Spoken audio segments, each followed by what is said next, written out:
जय श्री कृष्णा। राधे राधे। दीपावली के अगले दिन गोवर्धन पूजा का त्योहार मनाया जाता है। गोवर्धन पूजा का पर्व इस बार 2 नवंबर को मनाया जाएगा। इस दिन महिलाएं अपने घर में गोबर का पर्वत बनाकर उसकी पूजा करती हैं। इस दिन घरों में अन्नकूट की सब्जी बनाई जाती है और उसका भोग लगाया जाता है। गोवर्धन पूजा में कथा को पढ़ने का खास महत्व होता है। मान्यता है कि इस कथा को पढ़ने से आपके घर में कभी अन्न की कमी नहीं होती है। गोवर्धन पूजा की कथा। कार्तिक शुक्ल प्रतिपदा को गोवर्धन नाम का त्योहार मनाया जाता है। इस दिन स्त्रियां गोबर के भगवान बनाकर उसकी पूजा करती हैं और संध्या समय अन्नादि का भोग लगाकर दीपदान करते हुए गोबर के भगवान की परिक्रमा करती हैं। तत्पश्चात उस गौला बास उठाकर उसके उपले थापती हैं और बाकी को खेत आदि में डाल देती हैं। इस दिन अन्न का भोजन बनाकर भगवान का भोग लगाया जाता है। अपने सब अतिथियों सहित भोजन किया जाता है। उत्तर भारत के राज्यों में इस दिन अन्नकूट पर्व भी मनाया जाता है। आइए सुनते हैं गोवर्धन पूजा की पावन कथा। इस कथा को आप सभी भगवान श्री कृष्ण का ध्यान करते हुए पूरा अवश्य सुने। देवराज इंद्र को अभिमान हो गया था। इंद्र का अभिमान चूर करने हेतु भगवान श्री कृष्ण, जो स्वयं लीलाधारी श्री हरि विष्णु के अवतार हैं, ने एक लीला रची।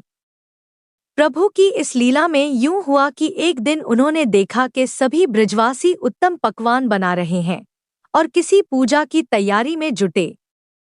श्री कृष्ण ने बड़े भोलेपन से मैया यशोदा से प्रश्न किया, मैया, ये आप लोग किनकी पूजा की तैयारी कर रहे हैं? कृष्ण की बातें सुनकर मैया बोली, लल्ला, हम देवराज इंद्र की पूजा के लिए अन्नकूट की तैयारी कर रहे हैं। मैया के ऐसा कहने पर श्री कृष्ण बोले, मैया, हम इंद्र की पूजा क्यों करते हैं?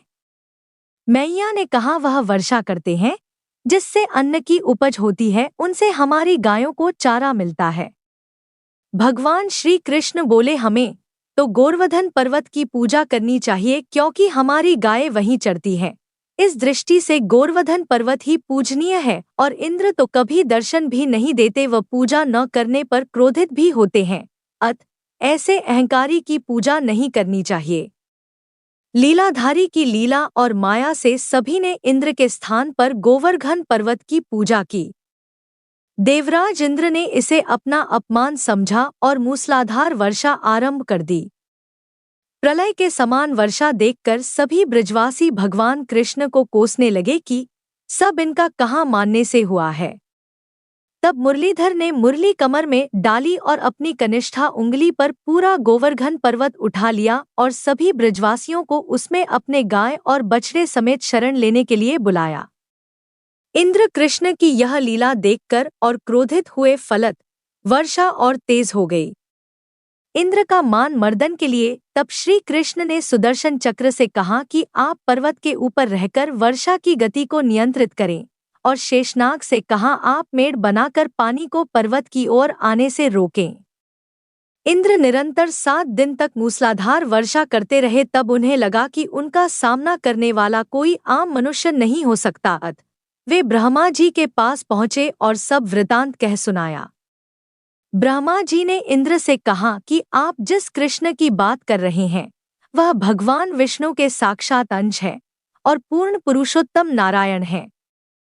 ब्रह्मा जी के मुख से यह सुनकर इंद्र अत्यंत लज्जित हुए और श्री कृष्ण से कहा कि प्रभु, मैं आपको पहचान न सका, इसलिए अहंकारवश भूल कर बैठा।